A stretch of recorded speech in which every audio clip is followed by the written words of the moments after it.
નમસ્કાર મિત્રો, તારીખ છે આજે 2 જુલાઈ 2026ની વાર છે આજે ગુરુવાર। આજના વિડીયોની અંદર ગુજરાતના કયા વિસ્તારોની અંદર આજે દિવસ દરમિયાન જે વરસાદી માહોલ જોવા મળવાનો છે, આ સાથે ગુજરાતની અંદર કયા વિસ્તારોની અંદર આજે અતિભારે વરસાદ પડશે અને કયા વિસ્તારોની અંદર આજે વરસાદની શક્યતાઓ નથી, તેની સંપૂર્ણ માહિતી આજના આ વિડીયોની અંદર મેળવશું। સાથે ગુજરાતની અંદર જે ચોમાસું છે અત્યારે હાલ ક્યાં પહોંચ્યું છે અને આગળ કેવી રીતે વધશે તેની સંપૂર્ણ માહિતી આજના આ વિડીયોની અંદર મેળવશું। તે પહેલાં દરેક મિત્રોને ખાસ નમ્ર વિનંતી કે ચેનલ ઉપર જે મિત્રો નવા આવ્યા તો ચેનલને ખાસ સબસ્ક્રાઈબ કરી દેજો અને વિડીયો પસંદ આવે તો વિડીયોને લાઇક કરી દેજો।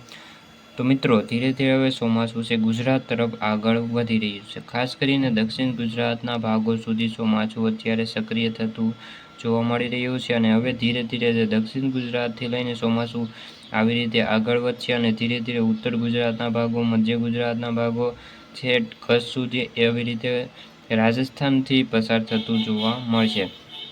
ખાસ કરીને વાત કરીએ તો અત્યારે છે વરસાદી માહોલ ગઈકાલે પણ ગુજરાતના ઘણા ભાગોની અંદર ગાજવીજ સાથે વરસાદી માહોલ જોવા મળ્યો છે। ખાસ કરીને આજે પણ જે અત્યારે સેટેલાઇટ મુજબ જોઈ શકીએ છીએ કે દિવસ દરમિયાન પણ ગુજરાતના જે ઘણા વિસ્તારો છે તેની અંદર વરસાદી માહોલ જોવા મળી રહ્યો છે। તો ખાસ કરીને પહેલાં સૌપ્રથમ સૌરાષ્ટ્રના વિસ્તારોની વાત કરીએ તો જે ભાવનગર જિલ્લો છે તેના ઘણા વિસ્તારોની અંદર વરસાદ આજે પણ પડી શકે છે। ત્યારબાદ જે મહુવા છે, અમરેલીના વિસ્તારો છે, જાફરાબાદ છે, રાજુલા છે, ત્યારબાદ જે વેરાવળના વિસ્તારો છે, જૂનાગઢના અમુક વિસ્તારો છે, દ્વારકાના વિસ્તારો છે, આ બધા પોરબંદરના વિસ્તારો છે, જે દરિયાઈ કાંઠી પટ્ટી છે એ તમામ વિસ્તારોની અંદર જે પવનની ગતિ છે 40થી લઈને 50 કિમીના ઝડપે પવન ફૂંકાઈ શકે છે। આ વિસ્તારોની અંદર સામાન્યથી મધ્યમ વરસાદ અથવા ભારે વરસાદ પણ જોવા મળી શકે છે। ઘણા વિસ્તારોની અંદર ગઈકાલે અતિભારે વરસાદ પણ જોવા મળ્યો છે, જેમાં 4થી લઈને 5 ઇંચ જેટલો વરસાદ ગુજરાતની અંદર નોંધાયો છે અને આગામી સમયમાં હજુ પણ સૌરાષ્ટ્રના વિસ્તારોની અંદર ભારે વરસાદની આગાહી કરવામાં આવી છે। ખાસ કરીને દક્ષિણ ગુજરાતની અંદર અતિભારે વરસાદની આગાહી આજે કરવામાં આવી છે।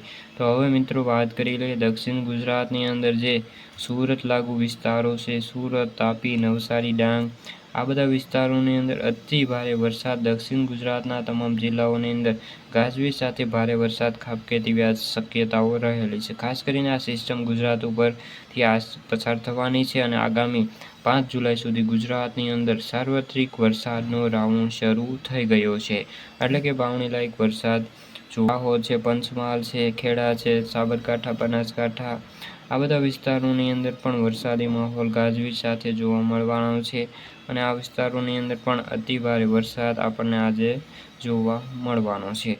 તો મિત્રો, હવે આપણે સેટેલાઇટ મુજબ સમજવાનો પ્રયત્ન કરીએ કે આગળ જે ગુજરાતની અંદર બપોર થતાની સાથે ગુજરાતની અંદર જે વરસાદી માહોલ કેવો જોવા મળવાનો છે। તો તમે જોઈ શકો છો કે બપોરના જે 11 વાગતાની સાથે જે સૌરાષ્ટ્ર ઉપર આપણને એક સિસ્ટમ જોવા મળી રહી છે।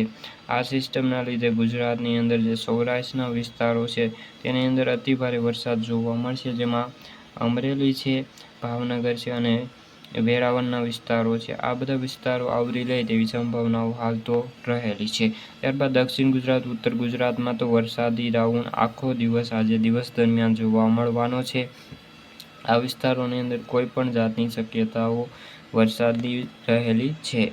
ખાસ કરીને વાત કરી લઈએ તો જો જે બપોરના 3 વાગતાની સાથે ઓલ સૌરાષ્ટ્ર, કચ્છ, દક્ષિણ ગુજરાત, ઉત્તર ગુજરાત અને મધ્ય ગુજરાતને આવરી લે છે અને ચોમાસું ગુજરાત ઉપરથી પસાર થઈ રહ્યું છે। તમે જોઈ શકો છો કે આખું જે સૌરાષ્ટ્ર છે, ઉત્તર ગુજરાત છે, મધ્ય ગુજરાતના ભાગો છે, ગુજરાતના તમામ છેડાને આવરી લે છે। આજે ગુજરાતના એકો એક ભાગની અંદર વરસાદ નોંધાવો જોઈએ, એટલે કે ગુજરાતની અંદર આજે બધા ભાગોની અંદર વરસાદ જોવા મળવાનો છે, જેમાં સૌરાષ્ટ્રના 100% એટલે કે બધા જિલ્લાઓની અંદર વરસાદ, ઉત્તર ગુજરાત, મધ્ય ગુજરાત અને દક્ષિણ ગુજરાતના ભાગોમાં પણ આજે 100% વરસાદ નોંધાવો જોઈએ।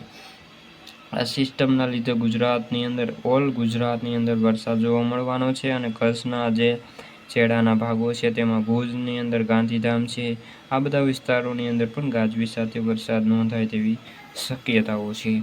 આપણે જોઈએ તો સેટેલાઇટ મુજબ જેમ 7 વાગતાની સાથે ઓલ ગુજરાતની અંદર વરસાદનું જોર થોડુંક ઘટવા લાગશે, સાંજ પડતાની અંદર વરસાદી માહોલ થોડોક ઓછો થતો જોવા મળી રહ્યો છે।